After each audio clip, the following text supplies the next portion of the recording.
in my teenage years, as I was going through my own journey, everybody's got their journey. Mm-hmm. So sometimes I like to put it that I was like a rebel without a cause, had that rebellious personality. I did, to be perfectly honest, and I hope doesn't sound irreverent or anything. I was a skeptic, and I challenged my own Judaism, because I saw a lot of mediocrity, I saw conformity, herd mentality. You know these words? Yeah. A skeptic of Yiddishkeit in general? Just or? everyone following by nature, along. I was a questioner. I didn't just Right. go along because someone said it. I had skeptic, not necessarily in a bad way. I always questioned. I didn't just go because you see everybody like looking up. You also look up. I challenged it in my own way. I was not angry. I was not abused. I wasn't molested. Just in case you want to get that out of the way. Yeah, just check all the things. Yeah. I was, but I was a thinking person. I grew up in a very open-minded home. So it was a very Chabad home, a very religious Jewish home. But there was also, my parents were very open-minded. My father was a journalist. So there was a lot of free inquiry. It wasn't a dogmatic home. There was no dogma. So I explored in my own way, and there were wonderful people in my life. Beautiful, warm, fine, refined Jews, Hasidic Jews. I knew your grandfather, your great-grandfather, Rabbi Yochanan Gordon. He was the Gabbai in 770. Yeah. And Numa is already an older man. And then his son, Reb Nissen, and his brothers Nissen was a colleague of my father's.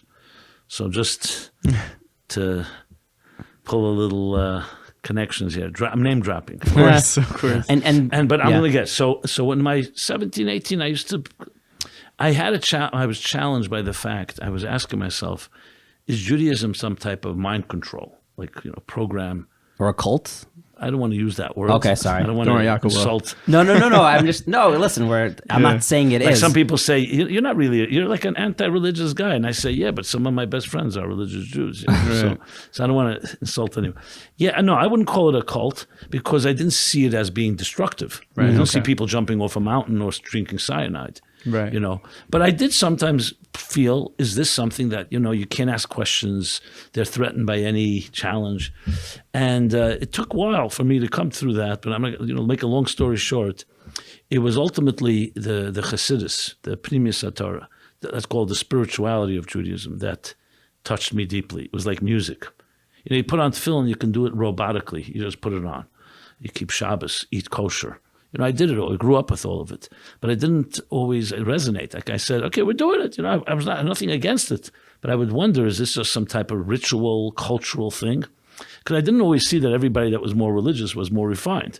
On the contrary, I sometimes find people that were so like almost OCD about the details were not necessarily nicer people. Mm-hmm. And there were some of them were nice, but I didn't see it as synonymous.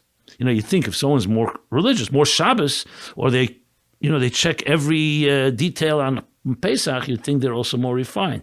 That bothered me a lot, that dissonance between religiosity and what they call digdu kal shel divrei sofrim, careful in every detail, but I don't see them being careful in not hurting someone, in Avos Yisrael, for example, which is, we all know this problem. Mm-hmm. So this bothered me, but then when I came to understanding the neshama of it, that Shabbos isn't just about not doing lamates malachas, the 39.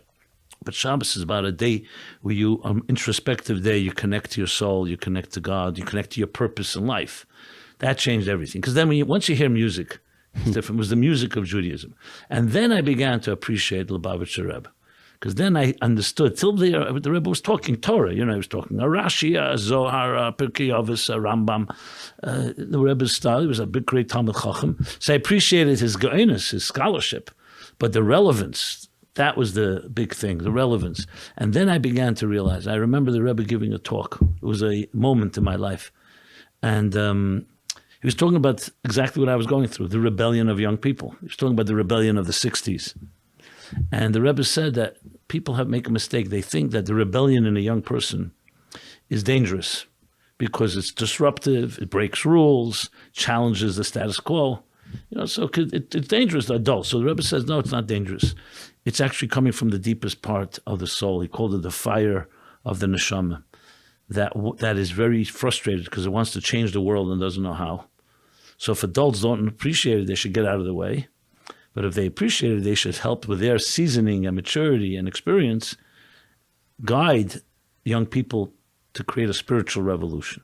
That's the gist of it. Actually, in my book, Toward a Meaningful Life, I have a whole chapter, an entire chapter inspired by that talk, which touched me. And I said, wow, this is cool. This is like a 75-year-old, a 70-year-old Hasidic rabbi. He's really with it. I knew people my own age that weren't as, let's call it, pioneering and exciting. I was excited by that. It could change the world, in a good way.